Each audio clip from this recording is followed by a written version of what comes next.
বিসমিল্লাহির রহমানির রহিম। আসসালামু আলাইকুম। আশা করি সবাই ভালো আছেন, আমিও ভালো আছি আল্লাহ তাআলার অশেষ রহমতে। আজ আমি মুরগির রোস্ট রান্না করব। তার জন্য বাসার পালিত মুরগি, মানে এটা আমার বড় ছেলে পালতো, সুন্দরভাবে কেটে ধুয়ে বেছে নিছি। আর এখানে যা যা লাগবে সবই নিয়ে নিছি রোস্ট মাখার জন্য।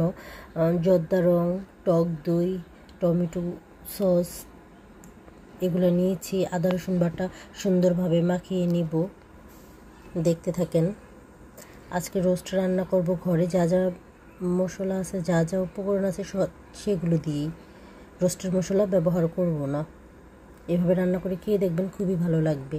আমি লবণ দিতে ভুলে গেছিলাম, এখন লবণটা দিয়ে দিলাম যতটুকু লাগবে।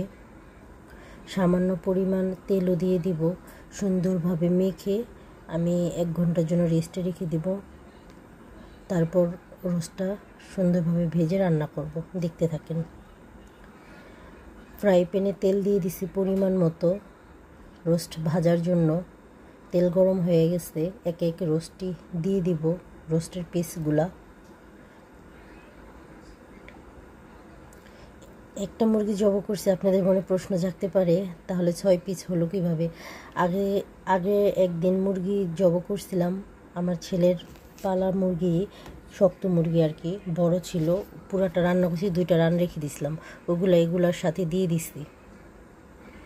দেখেন রোস্ট অনেকটা ভাজা হয়ে আসতেছে। হয়তো বা কালারটা বেশি দেখাচ্ছে, ক্যামেরার জন্য হতে পারে, এতটা কালারও হয়নি, কিন্তু এখানে বেশি দেখাচ্ছে আর কি। রোস্ট ভাজা হয়ে গেছে, এখন আমি তুলে নিব। দেখেন তুলে নিছি, কতটা সুন্দর হয়েছে। এখন রোস্ট ভাজার তেলেই পেঁয়াজটা ভেজে নিব আর কি। এখানে কাঁচা জিরা বাটা, জিরা, গরম মশলা, এলাচ বাটা, হলুদ, আদা রসুন বাটা, টক দই, গোটা গরম মশলা, এলাচ, তেজপাতা সব কিছুই দিয়ে দিছি। সামান্য পরিমাণ পানি দিয়ে মশলাটা ভালোভাবে কষিয়ে নিব। পেঁয়াজ বাটাটা পরে দিছি, পেঁয়াজ বাটাটার কথা খেয়াল ছিল না। আপনারা মশলা কষানোর সময়তেই পেঁয়াজ বাটাটা দিয়ে দিবেন। এখানে আমার মশলা পুরোটা কষানো হয় নাই, ভালোই হয়েছে। এখানে 1 চামচ পরিমাণ আমি কিছুক্ষণ পর টমেটো সস দিয়ে দিব। এই দেখেন দিয়ে দিছি। আপনারা চাইলে দিতেও পারেন, না দিলেও চলবে। যেহেতু আমি রোস্টের মশলা ব্যবহার করব না, এর জন্য দিয়ে দিছি আর কি। এখানে মশলা কষানো হয়ে গেছে, ভাজা রোস্টগুলো দিয়ে দিছি। এখন ভালোভাবে নেড়ে চেড়ে সামান্য পরিমাণ পানি দিয়ে রান্না করার জন্য ঢেকে দিব।